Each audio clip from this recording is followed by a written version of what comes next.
everyone, today I have another reminder for Marna and myself's Goth challenge.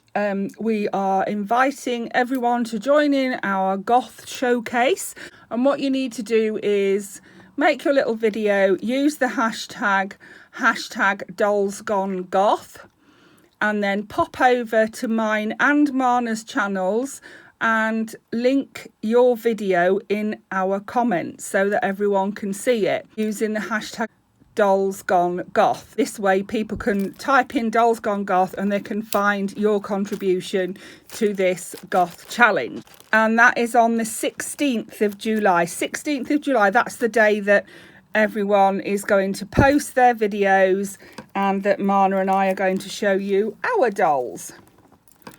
So today I'm going to make Amelia a corset, and I'm going to make it out of this stuff. This is a pleathery material, so you could get, I actually got this from AliExpress. It's like backed, soft backed, but it looks like pleather. It comes in lots of different colours. I've got quite a few. It's handy for making shoes, bags, all sorts. It really is nice stuff, and it's not very expensive either. But you don't have to use this stuff. This is just what I'm using. You can use anything. If you went to a charity shop and find an old PVC skirt, you could use that. Anything really that's pleathery, or you could use just plain felt. Plain black felt would work, or just plain black material, t-shirt material, anything really that's in the colour you want it to be. I'm choosing black. But before I do that, I have made Amelia this little, it's to stop it, it's a stain guard, let's call it. And you can see that it is just a little piece of fabric that I have. Here's the fabric I used, and this is all I've got left because I've used it to make stain guards for my smart doll. I bought it for £6 and it was an adult lady's body. And to make the stain guard for Amelia, I literally pinned it around her inside out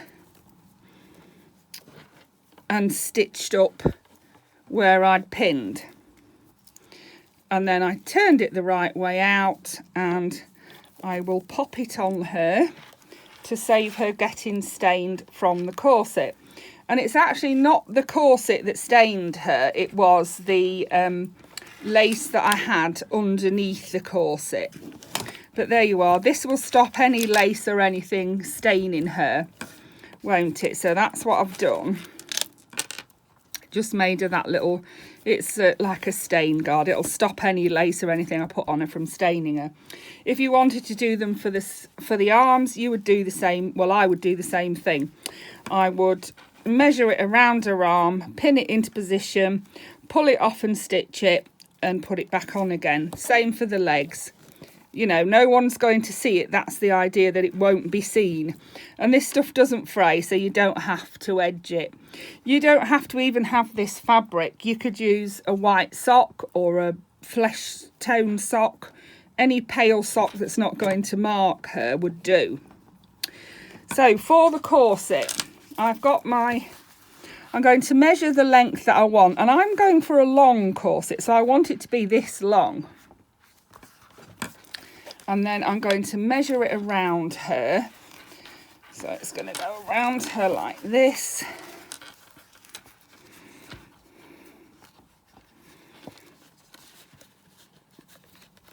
There we are. And I don't actually want it to meet because I want to lace it together.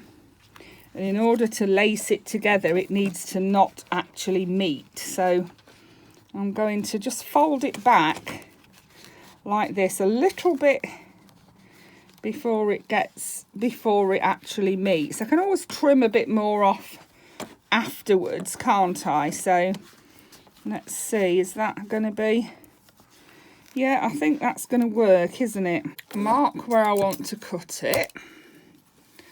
I'm going to cut it level with this bit here because that's the length I want it. You can see this stuff has actually got ridges on the back, so you can see that you're cutting it. Well, I hope I'm cutting it straight. Anyway, I've cut it along the ridge. Whether it's straight or not is another thing.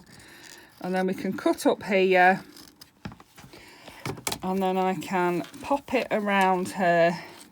This is how I'm doing my corset. I mean, I've had a wonderful corset made for me by the lovely Karen, by my friend Karen, and she did it. She made it out of like paper mache with Mod Podge and paper, and it came out gorgeous. But I wanted to do this pleathery one.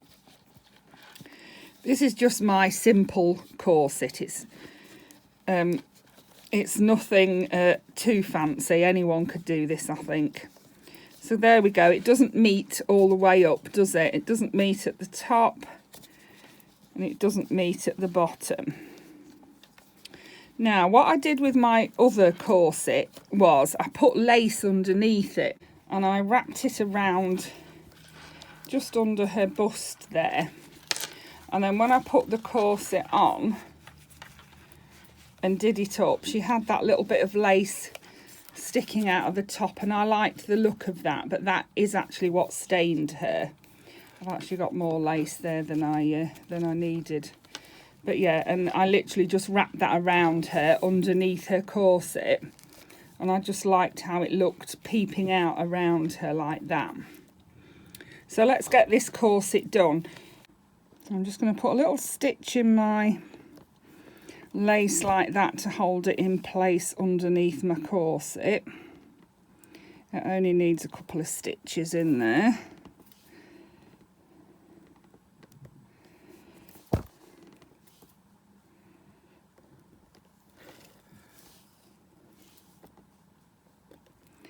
There we are, and you'll just need to snip through that when you're done and you want to take it off. The alternative is to just put a little press stud on there. I'm just going to do that.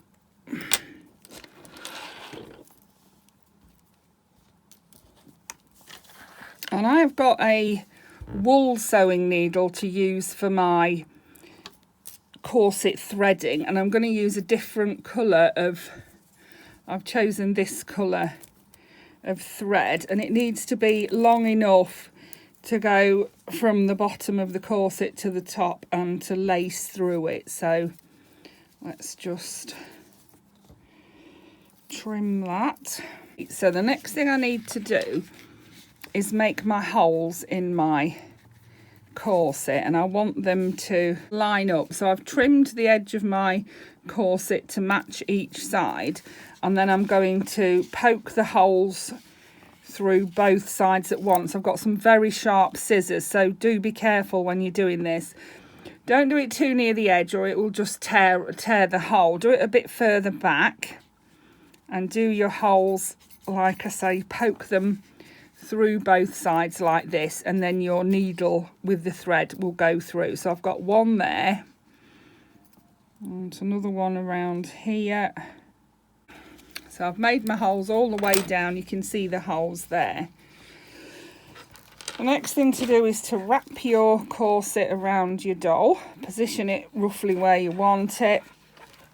And then I'm going to thread my thread through. So I've got my wool needle because it's blunt on the end and because it's got a big enough eye in it to fit the thread through. So now I need to decide whether we want to tie it at the bottom or the top.